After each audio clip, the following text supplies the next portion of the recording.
Welcome to a chat with Treasure. And you know how it is? We're going to be doing this every now and then in the year 2018. So welcome on board, welcome to my world. I will be talking with media personalities, media professionals across the board, whether print, online, radio or TV. And I'm going to be talking with media administrators and managers as well. So welcome, I'm Funke Treasure, and I have with me a super duper media professional, an investigative journalist. And I know that's one area that a lot of young journalists want to get into in the field of journalism. So it's my pleasure today to welcome a man who started his career in journalism, print journalism, with the African Concord. And then he moved on to the Sun newspaper. And then he worked with the Nation Group in Kenya. If you know Kenya very well and the media terrain in Kenya, you know that the Nation Group is a formidable organization to work with. It's a conglomerate of sorts, and it's a big deal to work with the Nation Group. So my guest has worked there and is a contributor to Premium Times. Premium Times also in Nigeria is a foremost organization known for its foray into investigative journalism as well. My guest, who you can see already, so there is no masquerade anywhere, runs his own investigative newspaper now, and it's called Satellite Times. Satellite Times is based in Abuja. So join me in welcoming Emmanuel Mayah. Welcome.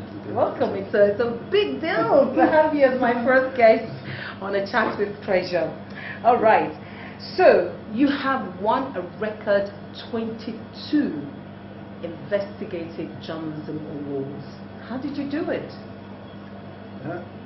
I wasn't counting. Just happened because of my work. I don't have another life, so journalism is something that I'm stuck with. So I try to do the best that I can. I started from my trying to play the detective reading James Bradley Chase. I knew you were going to say that. I read a lot of James Bradley Chase, and then actually had a cult following when we were in school. So afterwards, during the June 1st struggle, I happened to was living with a journalist. I wasn't a journalist, and they were into this guerrilla job, publishing. I wasn't a journalist. I didn't even know how to write, you know. So, but my work then was I was the distributor. I was the circulation man, which was considered as a very dangerous. You were the underground vendor. Yes, underground vendor, and that was during the Abacha days, and right. So from there I transisted to African Concord, and got into journalism proper, and so on and so forth. So I tried to do. I used to be very good in mathematics, and when we were in school, a very difficult, during prep, very difficult, I try, if it is difficult, I try to, to be the one that we able, to solve it. Sometimes I get it, sometimes not, but that is just really, I want to be the best that I can, So that is what I try to bring into investigative reporting. I try to go where others will not necessarily want to be. You tread where angels fear to tread. Okay, so that's how you started. It's good to know that this was related to books. I mean, you read a lot of James Bradley Chase, which was a detective series. Okay, cool. So younger people, as I said earlier, I'm reiterating it again, younger people want to get into investigative journalism. And it's beyond the routine reporting that we do. So if I'm the rookie who wants to seize you now and wants to be, an investigative journalist, what would you tell me? A prospective investigative, the young, aspiring, investigative reporter, you need to have one thing. You need to be inquisitive. You need to have an inquisitive mind, and then you need to have courage as well.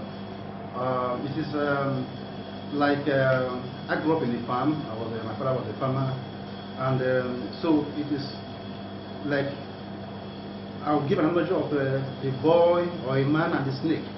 You confront the snake, the man is afraid of the snake. But you should also understand that the snake is afraid of the man. So when you come with that kind of mindset, yes, you'll be able to do investigative reporting. It's,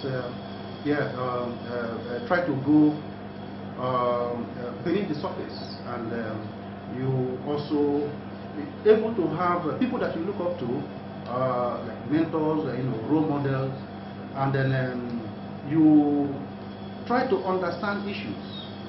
You need to have the right skill set, because investigative reporting, when we were African Concord, I mean, it's a bit different now. So everything has gone digital. So you need to know how to use Excel. You need to know. Gone are the days where people put documents, hide them inside files. No, so now it is digital. So you need to have the right tools. You need to know the right tools, and then you forge on. So try to think differently. You have to think differently. As a journalist, don't follow a routine. Even if you are going to work, don't continue. You pass the same, the same road, the same streets. Try and take another route. You might discover something new. So that is basically, the attitude, the right attitude, for investigative reporting. Right. Emma, you said we need to have inquisitive mind. An inquisitive mind, we have to have courage. We have to think differently. Those are three things you've said. A rookie journalist who wants to become an investigative journalist should do. But you forgot to tell us that it's a dangerous beat to follow, or dangerous path to follow. So, have you ever been in trouble? You should have. Yeah, yes. You should have been trailed many times. Yes. I've been in trouble. Done very big stories against multinationals, and So, but one thing about me, I can't really say yes that most who will have courage. I'm not foolhardy either. But basically, my life, I'm not. I hardly keep a routine, just because I am not too organized person. So it really helps my work. I don't keep routine. So because when you keep a routine, then you can be easily trailed. Yeah, it's easily trailed. I don't keep routine. I don't, and I like even that is also the approach I bring to my work. I don't follow conventions.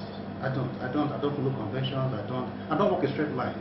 In everything I don't. So those really is a and don't be predictable. Really So with that, it will be difficult for you to be caught off guard. Much easier. Okay. Yeah. Well, this is the latest award you won at the Philip in Burkina Faso. Tell us about this particular one in, say, 3 sentences. And this is the grand prize for that investigative journalism award. Yeah, I feel honored because of the name Norbert Zongo. It was like the Delegiwa of Nigeria. Precisely. Yeah, so that is why he means a lot to not just only to journalists in Burkina Faso or West Africa, but Africa, as a whole. So I really feel honored that he was killed. He paid a good price. He was killed alongside his brother and his driver. They were killed because he was investigating the former president's younger brother, activities of the former, So he was killed. He paid a good price. So that is a big inspiration. You find terrible things happen in some part of the world, and people like in America, for instance, maybe there's a terrorism act. People say, look, we're not going to be intimidated. We will come out and fight. And that is that kind of attitude that I, brought into investigative reporting. To say, okay, even people like Delegiwa, they were killed. People like Nobezongo killed. Yeah, they also been able to produce more Delegiwas and more Nobezongos. So I feel particularly honored that I won the Nobezongo prize. The grand prize, because there were actually two, a smaller one for the category and then the overall prize. Okay, I'm a mentor. I have a mentoring initiative. I mentor younger ones, and I'd like to know if there's any such thing in the pipeline for you, or whether you're already doing that. Yeah. Because it would be such a waste to have all of this inside of you and you're not sharing. Yeah. Yes, I've been doing the bit that I can. That is when I get invited. Mostly I work in the West, in West Africa to encourage them. Thank you very much, Emmanuel Mayah.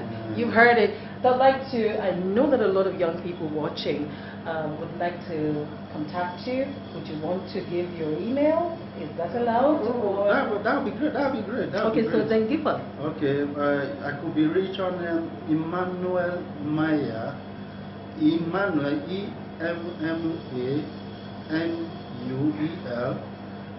Mayah, M-A-Y-A-H, @gmail.com.